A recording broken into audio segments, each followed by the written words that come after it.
Look at how you are trying to develop yourself right now. Honestly, you have at least one app for it, probably several. You have followed half a dozen creators in the field, saved articles you intend to read, and bookmarked a course you are going to start when conditions are right. You take notes that you do not review. You attend webinars that you forget within a week. You consume more high-quality information about your chosen domain in a single month than most masters in that domain encountered in years of apprenticeship. And quietly, somewhere underneath all of this consumption, you are starting to wonder whether any of it is actually making you better at the thing. This is the predicament of modern skill development. We have more access to learning resources than any generation in history: courses, tutorials, mentors, libraries of content available on demand. And yet the rate at which people develop genuine, deep competence in the things that matter most to them has not kept pace with that abundance. More access has not produced more mastery. It has, in many cases, produced more people who know a great deal about a skill and have not developed it. They can recite the principles. They cannot perform the practice. The Stoics would not have been surprised by this. They understood something about skill development that the modern learning industry consistently underestimates, that the obstacles to genuine competence are not primarily informational. You can know everything about something and still be unable to do it well. You can have access to the best teachers and still fail to learn. The limits on skill development, the Stoics observed, are almost always located in the character of the person doing the developing, not in the quality or quantity of the instruction they receive. And that location is exactly where modern frameworks are weakest. Because character development is not a feature that can be added to a curriculum. It is what the curriculum either rests on or fails to. What follows is 10 ancient Stoic truths about skill development that modern education has largely forgotten. They are not techniques. They are orientations, ways of standing in relationship to the process of becoming competent that change what the process can actually produce. Welcome to Logostoic. What you are about to hear is not a curriculum. It is a series of 10 orientations that, taken together, describe how genuine mastery actually develops in a human being, and why so much modern self-improvement quietly fails to produce it. This video is not for everyone. It is for the person who is done collecting frameworks and ready to do the harder work of actually becoming someone whose skill is real rather than performed. Each of the 10 truths builds on the one before it, and the last 5 only work because of the first 5. If that sounds like the kind of depth you came here for, like this video, subscribe to Logostoic and stay for every part of what comes next. Skip a truth, and the architecture has a gap. If you are ready to stop accumulating information and start actually building character that produces real skill, prove you're done collecting and ready to do the work. Type this in the comments right now. I build.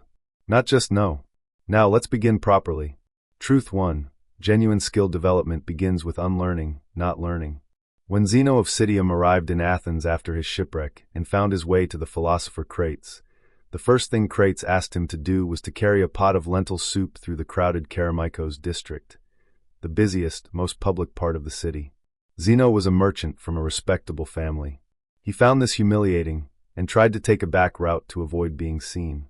Crates broke the pot with his staff, sending lentil soup running down Zenos' legs in full public view, and said, "Why do you run away, little Phoenician?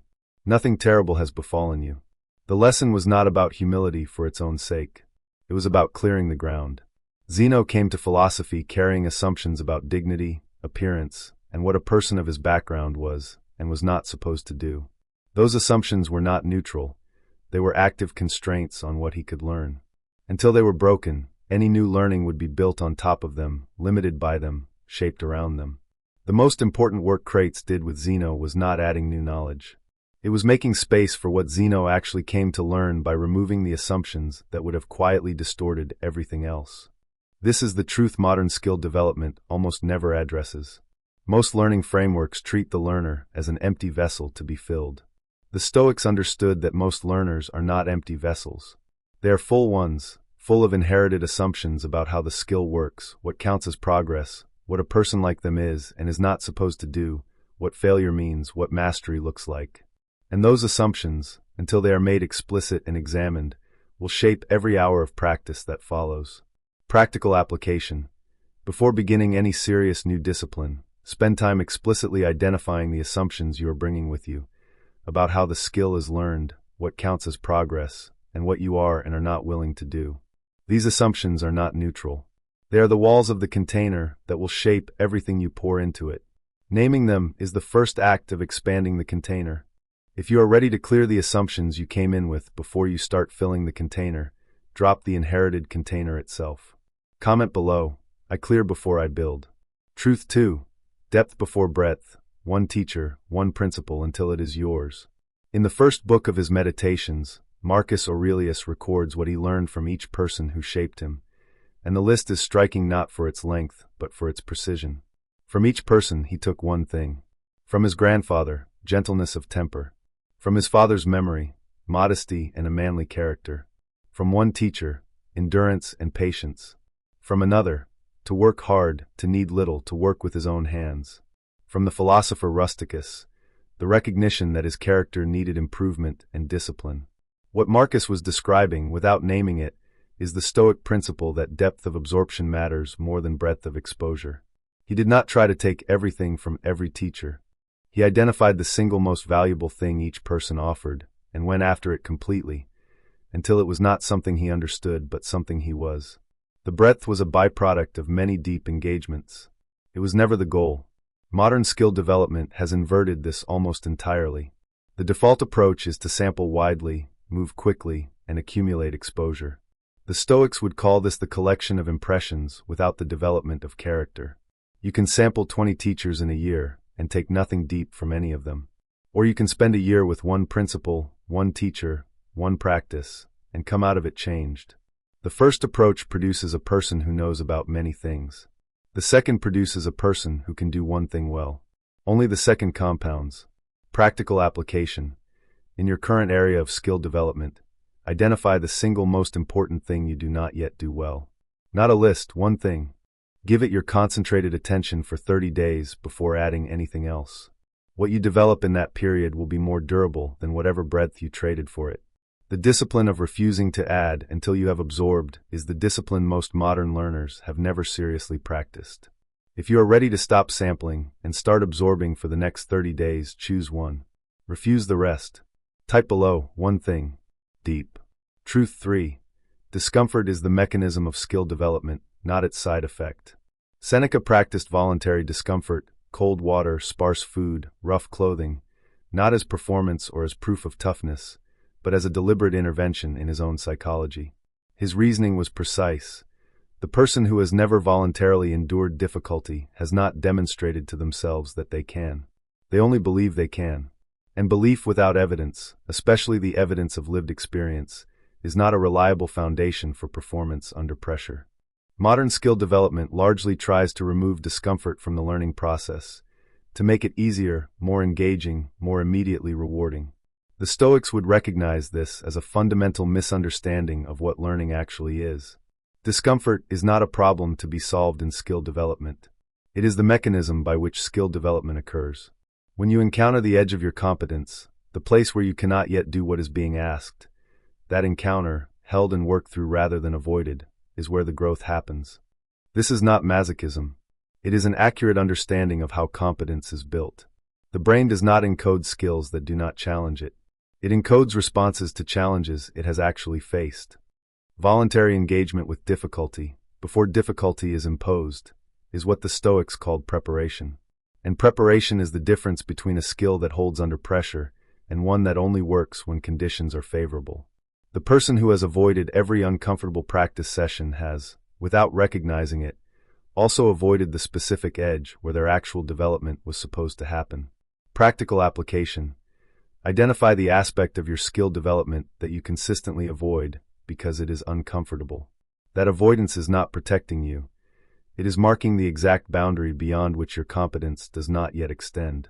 Make that boundary the starting point of your next practice session. The discomfort is not a sign you are doing something wrong. It is a sign you have finally found where the work is. If you are ready to stop running from the uncomfortable edge and start practicing exactly there, face the edge instead of avoiding it.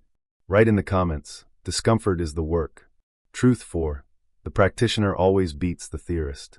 Musonius Rufus, the philosopher who taught Epictetus, and who was known in his time as the Roman Socrates, made an observation about philosophy that applies with equal force to every domain of skill development.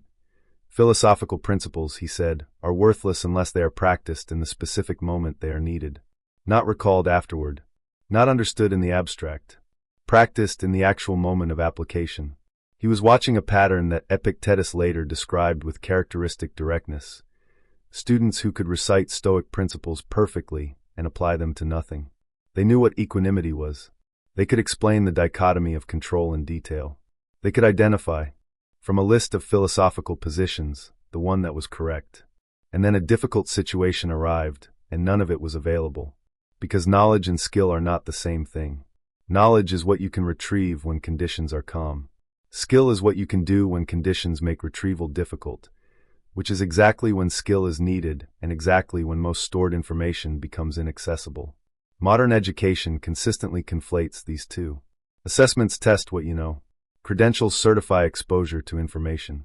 Neither of them tests whether you can actually do anything with it when it matters. The Stoics had one test for everything.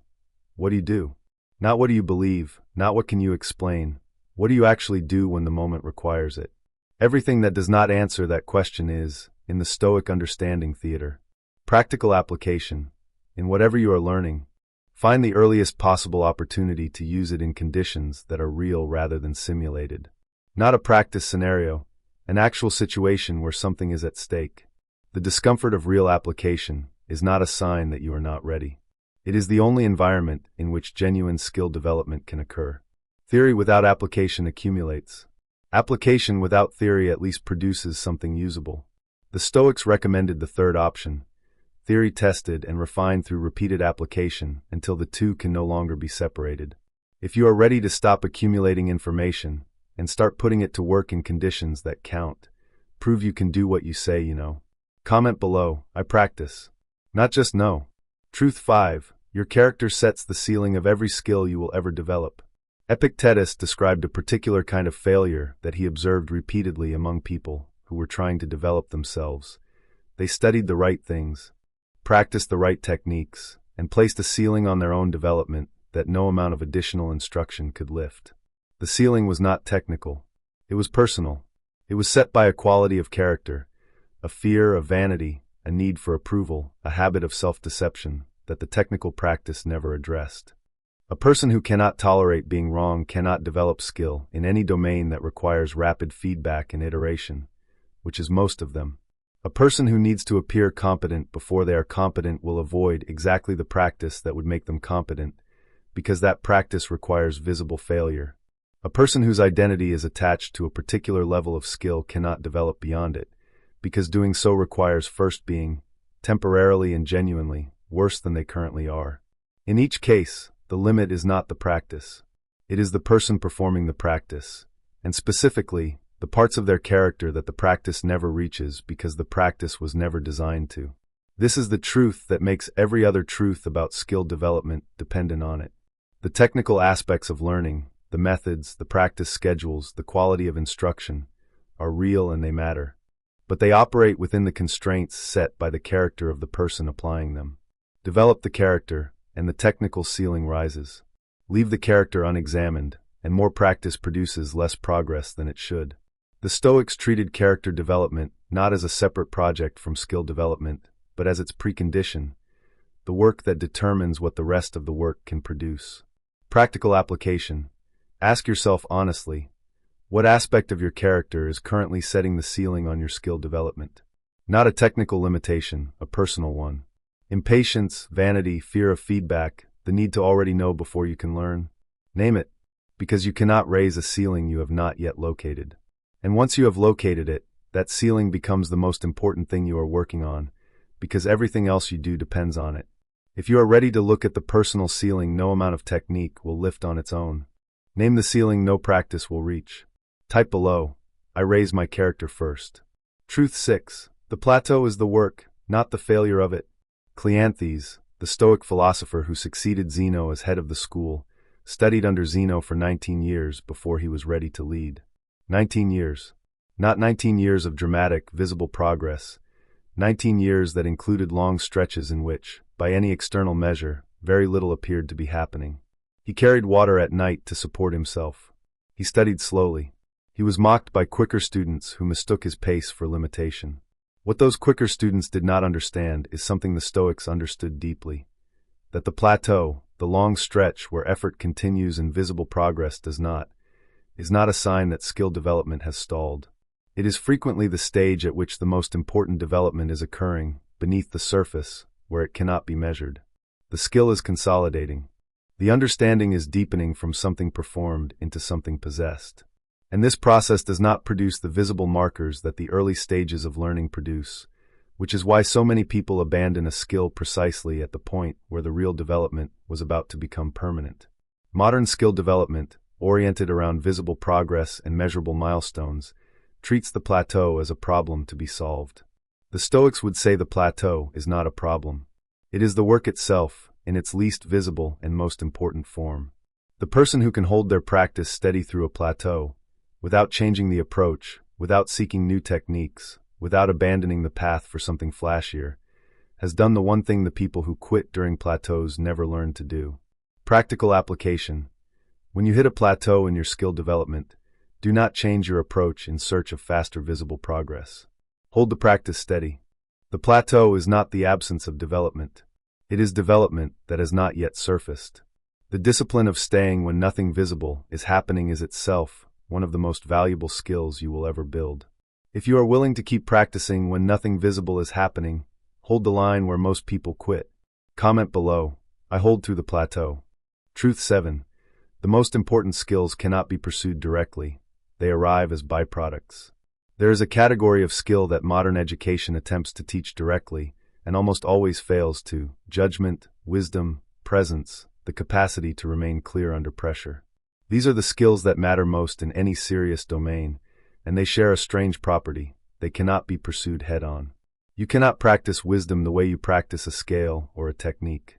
The attempt to aim at it directly produces, at best, a performance of wisdom that anyone who has actual wisdom will recognize immediately as the imposter it is. The Stoics understood this. Marcus Aurelius did not set out to become wise. He set out, every day, to examine his own judgments honestly, to meet his obligations, to question his assumptions, to act according to his values. Wisdom was not the target. It was what accumulated, slowly and without being aimed at, as the byproduct of 10,000 smaller acts that were each aimed at something more specific.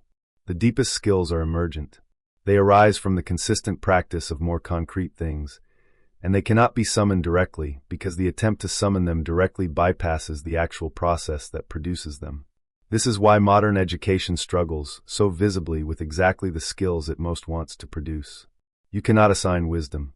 You cannot put presence on a syllabus. What you can do, what the Stoics did, is practice the concrete, daily disciplines from which those deeper skills emerge, and trust the emergence. The wisdom will come, but only as a byproduct, and only if you stop demanding it directly. Practical application. Stop trying to develop the abstract skill directly. Identify the concrete daily practices from which it emerges, and commit to those.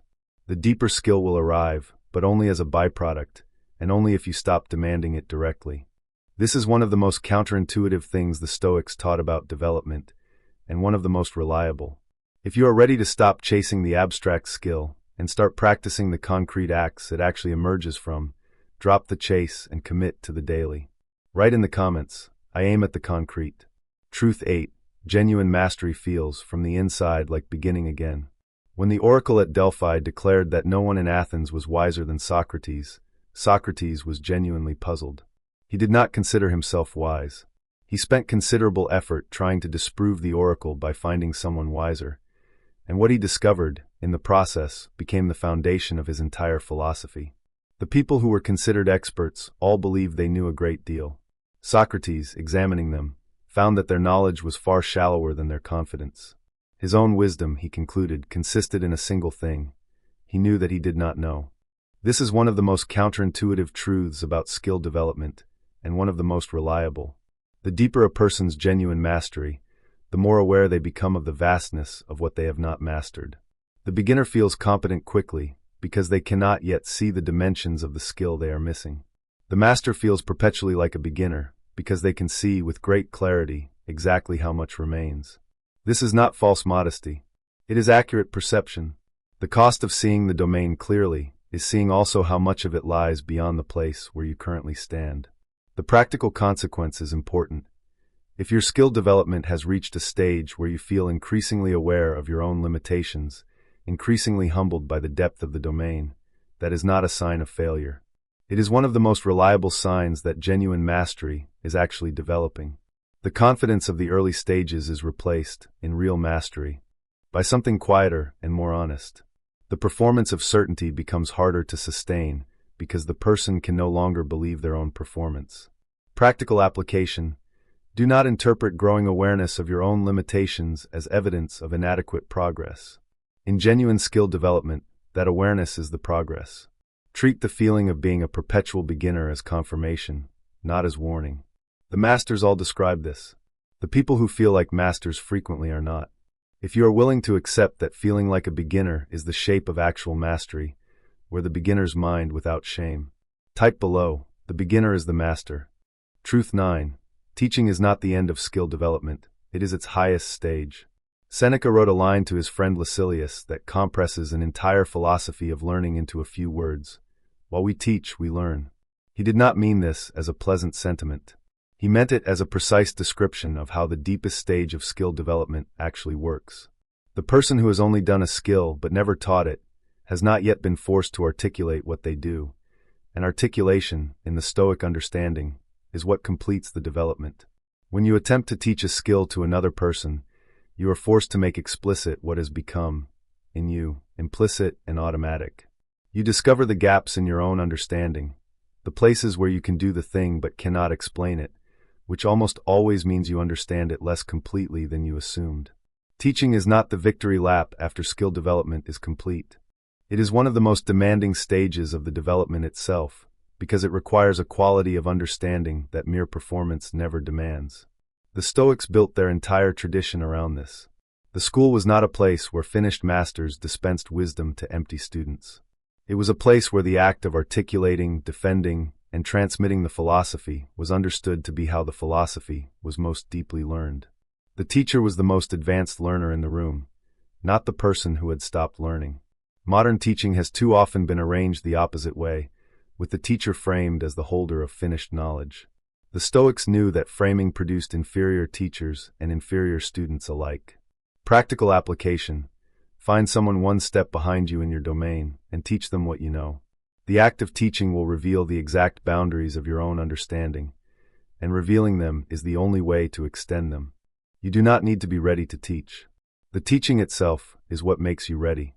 If you are ready to find someone one step behind you and teach them what you currently know, commit to finding that person this week. Comment below, I learn by teaching. Truth 10. A skill is never owned, it is maintained or it decays. The final Stoic truth about skill development is the one that reframes all the others. Modern education is built around a model of completion. You study, you develop the skill, you receive the credential, and the skill is then yours, a possession, acquired and held. The Stoics rejected this model entirely. For them, nothing about a person's development was ever finished. Virtue was not achieved and then owned. It was practiced daily or it diminished. The same is true of every genuine skill. A skill is not a possession that, once acquired, remains. It is closer to a fire. It produces light and warmth as long as it is fed, and it goes out when it is not. Epictetus was explicit that the work of self-development had no terminal point, no day on which a person could declare themselves finished and stop. The practice was the thing. Not the practice as a means to an end, but the practice as a permanent condition of a life well lived. The person who stops practicing has not preserved their skill in some stable, owned form. They have simply allowed it to begin the slow process of disappearing. This is not a discouraging truth. It is a liberating one. It means there is no point at which you have either succeeded completely or failed permanently. There is only the practice, available again each day, and the question of whether you will return to it.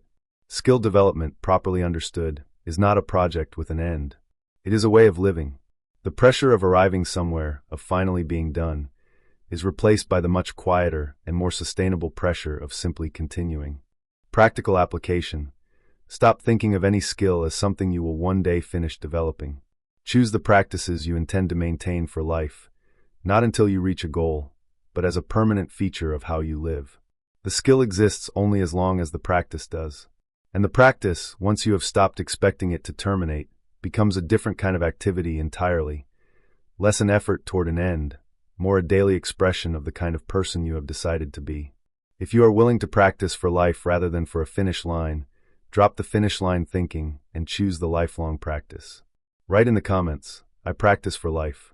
10 truths. 5 for how skill development begins, the unlearning, the depth, the discomfort, the practice, the character. 5 for what happens after, the plateau, the byproducts, the humility of mastery, the teaching, the lifelong maintenance. Together, they describe not a process you complete, but a way of engaging with your own growth that does not end. These 10 truths are not techniques. They are orientations, ways of standing in relationship to the process of skill development that change what the process can produce. The Stoics were not trying to build faster learners. They were trying to build people whose character was capable of genuine mastery, people who could face the discomfort of real learning, release the assumptions that were limiting their growth, and stay in the work long enough for something durable to emerge. What unites all 10 is a single recognition that modern education has largely lost. Skill development is not the acquisition of a possession. It is the transformation of a person. The Stoics did not develop skills in order to have them. They developed them in order to become the kind of person whose life was an expression of disciplined, honest, continuous effort. The skill was the byproduct of that life. The life was the point. That is the model. And it is available to anyone willing to begin, and willing to continue, after beginning, well past the point where most people stop. The truths above are not new. They are simply the things the Stoics understood that modern education has forgotten. Remembering them is the first step toward practicing them. Practicing them is the only step that matters. Skill development is not the acquisition of a possession. It is the transformation of a person. That is the thread running through all 10 of these truths. And it is, I believe, the single most important thing the Stoics understood that modern education has forgotten. If that landed, then the work ahead of you is not complicated. It is a series of orientations to return to daily for the rest of your practice. If this video gave you something real, something more substantial than the usual learning advice, then consider liking it. Not as a small reflexive gesture, but because the people who are working hard at developing themselves and quietly wondering why the progress does not match the effort deserve to find this. They are looking for exactly this kind of content and almost never finding it.